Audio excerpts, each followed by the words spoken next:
बच्चों, क्या तुम अपने मित्र की मदद करते हो जब उसे सच में तुम्हारी जरूरत होती है? गुरुकुल की एक शांत सुबह थी। सूरज आंगन को हल्के से गर्म कर रहा था और पक्षी धीरे धीरे चहचहा रहे थे। कक्षा के बाद अर्जुन एक कोने में बैठा था, लकड़ी के छोटे छोटे ब्लॉक की टोकरी के साथ। वो बनाना चाहता था अब तक का सबसे ऊंचा मीनार। वह हर ब्लॉक बहुत सावधानी से रखता गया। उसकी उंगलियां स्थिर थीं, उसकी आंखें मीनार पर टिकी थीं। वह ऊंची होती गई और ऊंची, लेकिन जैसे ही वो मजबूत लगने लगी, वो डगमगाई और गिर गई। खटाक! ब्लॉक चारों ओर बिखर गए। अर्जुन ने आह भरी और फिर से प्रयास किया।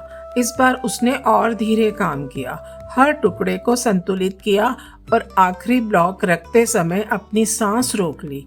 एक पल के लिए मीनार सीधी खड़ी रही, फिर अचानक वो फिर से गिर गई। अर्जुन के कंधे झुक गए, उसकी आंखों में आंसू भर आए। उसने ब्लॉक को एक और कर दिया और धीरे से कहा, अब मैं नहीं कर सकता। उसी समय युधिष्ठिर वहां से गुजर रहे थे। उन्होंने बिखरे हुए ब्लॉक देखे और अपने भाई के चेहरे पर उदासी भी। वह उसके पास बैठ गए और धीरे से बोले, ऐसा सबके साथ होता है, मजबूत मीनारें भी गिर जाती हैं। आओ हम फिर से कोशिश करते हैं, इस बार हम दोनों साथ मिलकर बनाएंगे। अर्जुन ने ऊपर देखा, उसकी उदासी थोड़ी कम हो गई। दोनों ने मिलकर ब्लॉक उठाए। वो धीरे धीरे और धैर्य से काम करने लगे। एक ब्लॉक फिर दूसरा।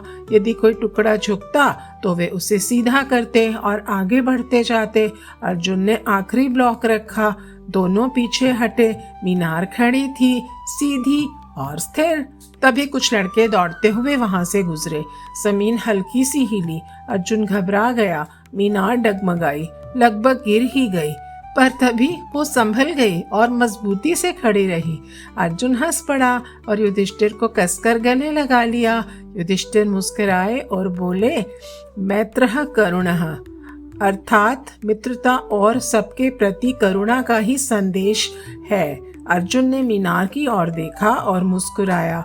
अब वह समझ गया था, मीनार इसलिए खड़ी थी क्योंकि उन्होंने उसे साथ मिलकर बनाया था। उसका मन हल्का हो गया। अब वो अकेला नहीं था। कुछ पल तक वह चुपचाप गर्व से अपनी बनाई हुई मीनार को देखता रहा। तो बच्चों, जब तुम्हारा मित्र हार मानने लगे, क्या तुम उसके पास रहोगे और उसे फिर से प्रयास करने में मदद करोगे? क्योंकि कभी कभी एक छोटा सा सहारा मीनार से भी बड़ा कुछ बना सकता है। याद रखो, मदद करने वाला हृदय ही सच्ची जॉय ऑफ गीता है।